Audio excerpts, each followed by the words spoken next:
कि इस लोकसभा चुनाव को ध्यान में रखते हुए आयोजित जनसभा के सम्मानित अध्यक्ष आदरणीय चौधरी बेलीराम त्यागी जी, हमारे प्रदेश सरकार में कैबिनेट में जो हमारे साथी आपके जिले के ही साहिबाबाद से विधायक श्रीमान सुनील शर्मा जी, हमारे राज्यसभा के माननीय सांसद श्रीमान अनिल अग्रवाल जी, हमारे जिले के अध्यक्ष जिनका उद्बोधन भी आपने सुना श्री सत्यपाल प्रधान जी, लोकसभा के प्रभारी श्री विजय शुक्ला जी, संयोजक श्री अजय शर्मा जी, लोकसभा के हमारे सह प्रभारी सत्येंद्र चौधरी जी, क्षेत्रीय उपाध्यक्ष द्वय श्री मान सिंह गोस्वामी जी, मयंक गोयल जी, हमारे बहुत ही चहेते और क्रांतिकारी विधायक आप सबने जिनको चुन करके लगातार दूसरी बार विधानसभा में भेजा है, श्री नंद किशोर गुर्जर जी,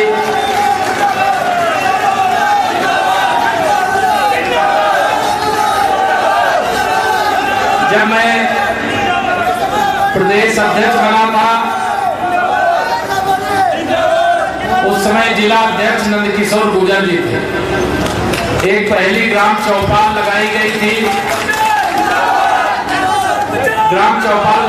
थी, उसमें मैं गाजियाबाद जिले में ही आया था और मुझे तभी लग रहा था कि गाजियाबाद और लोनी का भविष्य उज्जवल है और आप सब ने लगातार विजय दिलाई, मैं अभिनंदन करता हूं। हमारे जिला पंचायत की प्रथम नागरिक आदरणीय ममता त्यागी जी और उसके बाद मैं नाम ले रहा हूं प्रदेश मंत्री जो भारतीय जनता पार्टी के हैं श्री बसंत त्यागी जी, आप लोग समझ गए होंगे इससे। विधानसभा के प्रभारी और संयोजक रघुवीर राघव जी, अनूप बैसला जी, हमारे ओबीसी मोर्चे के प्रदेश उपाध्यक्ष डॉक्टर प्रेमेंद्र जागड़ा जी और योगेंद्र मावी जी, हमारे पूर्व विधायक श्री रूप चौधरी जी, पूर्व चेयरमैन विनोद बंसल जी, ब्लॉक प्रमुख वंदना कोमल गुर्जर जी, हमारे महामंत्री श्री राजेंद्र जी, हमारे मंडल अध्यक्ष श्री सुरेश भारद्वाज जी, हरेंद्र नागर जी, हमारे आकाश गौतम जी, हमारे सुनील पांचाल जी और यहाँ मंच पर और मंच के सामने बैठे हुए भारतीय जनता पार्टी के सभी जानदार, शानदार, जोरदार सभी कार्यकर्ता मित्रों, बड़े बुजुर्ग, नौजवान दोस्त, माताएं, बहनें, पत्रकार मित्रों, दो तीन बातें ध्यान रखना। 2024 का ये लोकसभा चुनाव देश को 100 साल आगे ले जाने वाला चुनाव है। तीसरी बार मोदी सरकार का मतलब विकसित भारत का मार्ग प्रशस्त होने की गारंटी है। देश गरीबी से मुक्त हो, भ्रष्टाचार से मुक्त हो, देश की समस्याओं का समाधान हो, हमारा देश आत्मनिर्भर बने। और यह सब किसके नेतृत्व में संभव है? तो उस नेता का नाम है नरेंद्र मोदी। पूरे दुनिया का कोई भी देश हो, किसी देश का कोई भी नेता हो, लेकिन विश्व के सबसे शक्तिशाली नेता के रूप में आज जिसे दुनिया जानती है, मानती है, वो हम सब आपके चहेते माननीय नरेंद्र मोदी जी।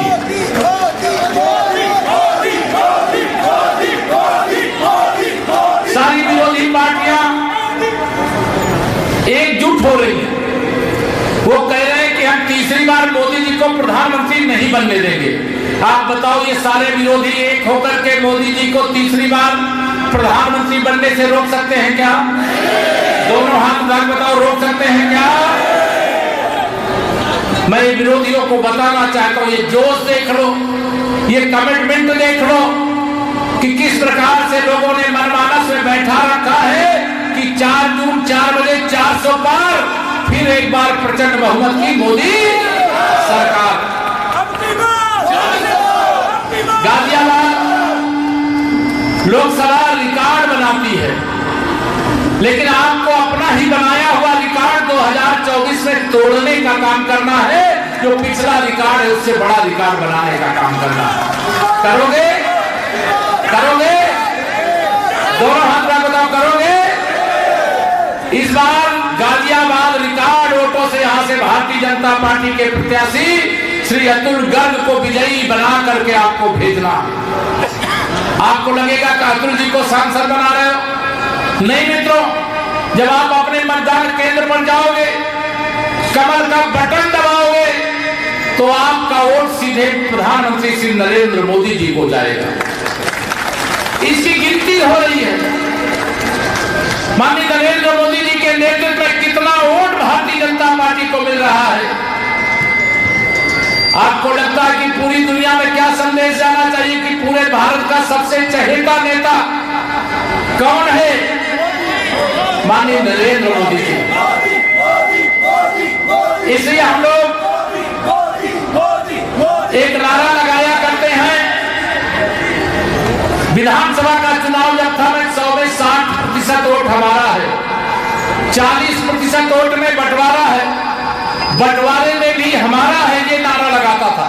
लेकिन मैं लोकसभा के चुनाव में यह नारा लगा सकता हूं कि 100 में से 75% वोट हमारा है, 25% में बंटवारा है और बंटवारे में भी हमारा है। बताओ, है कि नहीं है? माननीय नरेंद्र मोदी जी के नेतृत्व वाली सरकार सबका साथ सबका विकास करती है कि नहीं करती है? सपा बसपा कांग्रेस की राजनीति, उनका इतिहास, उनकी सरकार का कार्यकाल याद करो। उनका नारा रहता था कुछ का साथ कुछ का विकास, कुछ का साथ गुंडों अपराधियों माफियाओं का विकास, दंगाइयों का विकास, कुछ का साथ परिवार का विकास। लेकिन मेरे मोदी जी का नारा सबका साथ सबका विकास, देश का विकास, सबको सम्मान, सबको स्थान का रहता। और ये 10 साल की सरकार में माननीय प्रधानमंत्री जी ने करके दिखाया जो देश से वादा किया था। भारतीय जनता पार्टी के जो 3 वैचारिक मुद्दे थे, पहला मुद्दा था जम्मू कश्मीर से 370 हटाना। बताओ, हटाया गया कि नहीं हटाया गया? दोनों हाथ उठा बताओ, हटाया कि नहीं हटाया? दूसरा वादा था देश के राम भक्तों, राष्ट्र भक्तों से कि देश में भारतीय जनता पार्टी को बहुमत मिलेगा तो अयोध्या में रामलला का भव्य मंदिर बनवाने का काम करेंगे। बताइए, ये विरोधी जब हम लोग नारा लगाते थे रामलला हम आएंगे, मंदिर भव्य बनाएंगे, ये विरोधी कहते थे तारीख नहीं बताएंगे। जब इनको तारीख बताई गई कि 22 जनवरी 2024 को रामलला का जो भव्य मंदिर बन गया है, 500 साल बाद रामलला अपने जन्म स्थान पर विराजमान होंगे, प्राण प्रतिष्ठा समारोह में आओ, तो इन्होंने प्राण प्रतिष्ठा का निमंत्रण ठुकराया था कि नहीं ठुकराया था? जिन्होंने भगवान राम के मंदिर निर्माण के प्राण प्रतिष्ठा समारोह का निमंत्रण ठुकराया, उन्हें ठुकराना चाहिए कि नहीं ठुकराना चाहिए? दोनों हाथ उठा के बताओ, ठुकराना चाहिए कि नहीं ठुकराना चाहिए? मैं कहता हूं सपा बसपा कांग्रेस के लोगों, तुमने भगवान राम का निमंत्रण ठुकराया है, अब राम भक्त तुम्हें ठुकरा देंगे। पूरे देश में मोदी लहर चल रही है। ये सारे विरोधी जब ये सुनते हैं कि अब की बार 400 पार, तो ये हाहाकार मचाने लगते हैं। कहते अगर 400 पार जाएंगे तो लोकतंत्र खतरे में पड़ जाएगा, संविधान पर खतरा आ जाएगा। अरे विरोधियों, तुम माननीय नरेंद्र मोदी जी को नहीं जानते हो? वो भारत माँ के पुजारी हैं, 140 करोड़ देशवासियों के पुजारी हैं। वो पूरे भारत को अपना परिवार मानते हैं, तुम अपने परिवार को अपना परिवार मानते हो। में तीसरी बार 400 पार क्यों करना? क्योंकि हमें समान नागरिक संहिता लाना है, सबके लिए एक जैसा कानून लाना। एक देश में एक बार एक वोटर लिस्ट पर चुनाव होना चाहिए, एक साथ की नहीं होना चाहिए। मेरे प्रधानमंत्री जी ने देश से वादा किया है कि अब की बार 400 पार करो, एक देश एक चुनाव कराने का काम करेंगे। 2022 में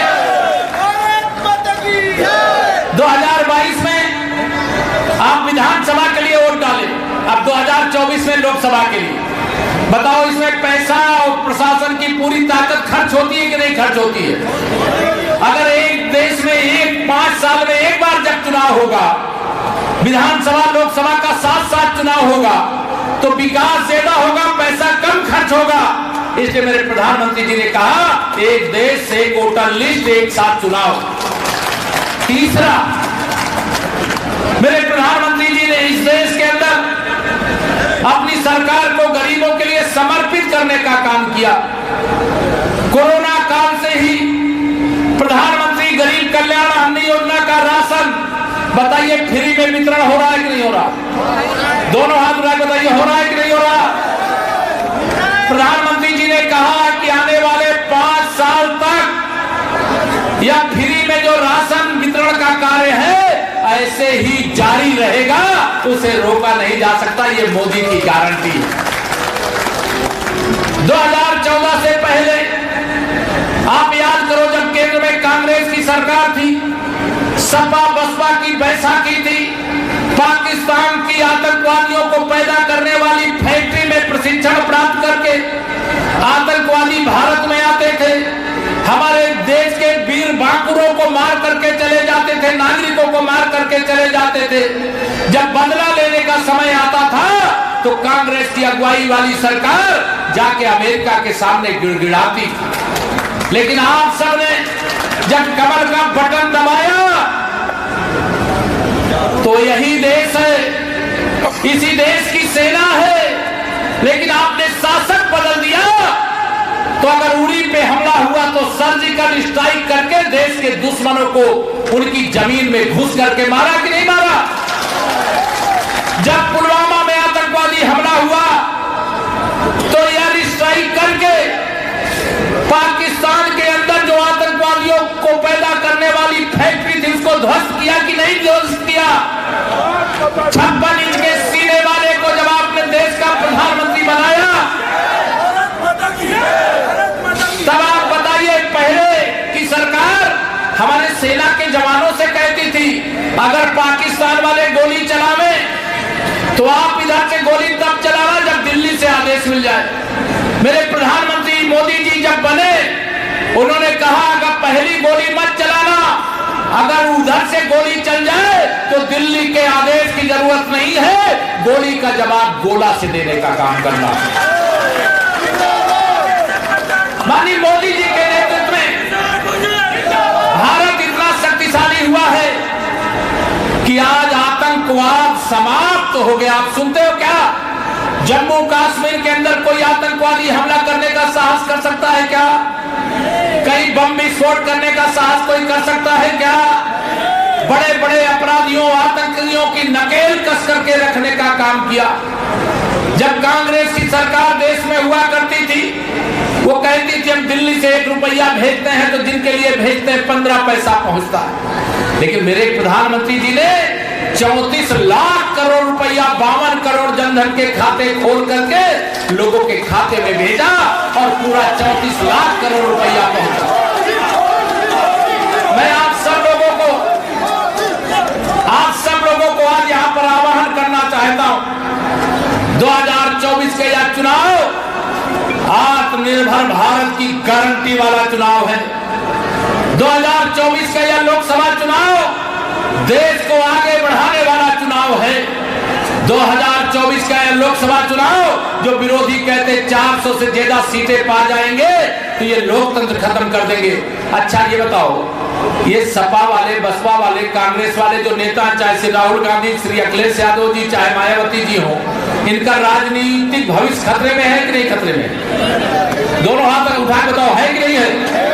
देश का लोकतंत्र खतरे में है कि इनका राजनीतिक भविष्य खतरे में है? इनका राजनीतिक भविष्य खतरे में है तो दूसरा खतरा बता देते। अब इनको यह भी नहीं पता है कि देश की जनता ने ठाना है मोदी जी को तीसरी बार पीएम बनाना है और सपा बसपा कांग्रेस मुक्त यूपी बनाना है।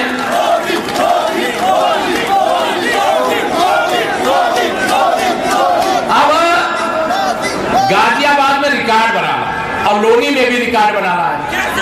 तो एक बात मैं आपसे कहूं, मेरे नौजवान भी सुनो, मेरे नौजवान भी सुनो और सभी यहाँ उपस्थित जनसैलाब के साथियों भी सुनो। यह लोकसभा चुनाव का मतदान गाजियाबाद लोकसभा में 26 तारीख को, 26 अप्रैल को, मालूम है कितने दिन बचा? आज से 5 दिन बचा। अब 5 दिन आज का चला गया, 5वें दिन मतदान करना है। और इन 5 दिनों में प्रधानमंत्री श्री नरेंद्र मोदी जी के मार्गदर्शन में कभी भारतीय जनता पार्टी का राष्ट्रीय महाधिवेशन हुआ था। वहां पर हमारे मंत्री जी, हमारे सांसद जी, हमारे विधायक जी, पार्टी के सभी जिला अध्यक्ष और प्रभारी, ये सब लोग गए थे। और वहां प्रधानमंत्री जी ने कहा है कि आप सब लोगों को अपने अपने बूथ में जितना वोट पिछली बार मिला था 370 वोट और बढ़ाना है, जितना पिछली बार मिला था। आप बताओ कौन ऐसे हैं जो पिछली बार वोट मिला था उसमें 370 और वोट बढ़वा पाएंगे? जरा हाथ उठा के बताओ मुझे।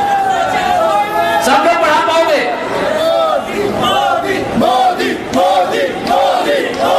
तब तो आपका उत्साह देख करके, आपका उत्साह देख करके मुझे पूरा विश्वास है कि ये लोनी और गाजियाबाद लोकसभा हम रिकॉर्ड वोटों से जीतने जा रहे हैं। लेकिन मैं एक बात आपको कहना चाहता हूं, अति आत्मविश्वास का शिकार, हम जीत रहे हैं ये सही है, लेकिन अति आत्मविश्वास का शिकार नहीं होना। 4 दिन तक अपने बूथ के प्रधानमंत्री नरेंद्र मोदी जी आप हो, मुख्यमंत्री योगी आदित्यनाथ आप हो, उप मुख्यमंत्री केशव प्रसाद मौर्य आप हो, कैबिनेट मंत्री सुनील शर्मा जी आप हो, अपने बूथ के आप ही श्री नंद किशोर पूजन जी भी आप हो, पार्टी के जिला अध्यक्ष और क्षेत्र के पदाधिकारी आप हो, अर्थात जो मंच पर हैं अपने बूथ के सर्वे सर्वा आप हो। और 4 दिन का समय, 4 दिन का समय जो लोग लगा सकते हैं, जरा हाथ उठा करके मुझे बताओ जो 4 दिन का समय लगा सकते हैं। अपने बूथ के अतुल गर्ग जी बनकर के, प्रत्याशी बनकर के अपने बूथ पर कमल ऐसे खिला दीजिए, ईवीएम मशीन को कमल से ऐसे लबालब कर दीजिए जैसे ये पूरा परिसर लबालब भरा हुआ है। कर सकते हो? कर सकते हो? रुक जाओ, बहुत हो गया। कर सकते हो? जो लोग अपनी ईवीएम मशीन को कमल के फूल से लबालब कर सकते हैं जरा हाथ उठा करके बताइए। मैं आप सबका अभिनंदन करता हूं। हमें लबालब करना है। क्यों लबालब करना है? कमल का फूल इसलिए घर घर में खुशहाली पहुंचे। बस इतना फर्ज निभा देना, बाकी सब मोदी कर देंगे। तुम कमल का बटन, तुम कमल का बटन, तुम अपना बूथ जिता देना, तुम रिकॉर्ड गाजियाबाद लोकसभा का रिकॉर्ड बना देना। मैं आज सब कार्यकर्ता मित्रों को यहां पर 2024 के लोकसभा चुनाव की दृष्टि से आज यहां पर जो कार्यक्रम हुआ इसको आपने सफल बनाया, आप उत्साह से भरे हुए। लेकिन 4 दिन का समय पूरा का पूरा पार्टी के लिए लगाना है। 4 दिन का समय लगाने का मतलब है विकसित भारत। विकसित भारत का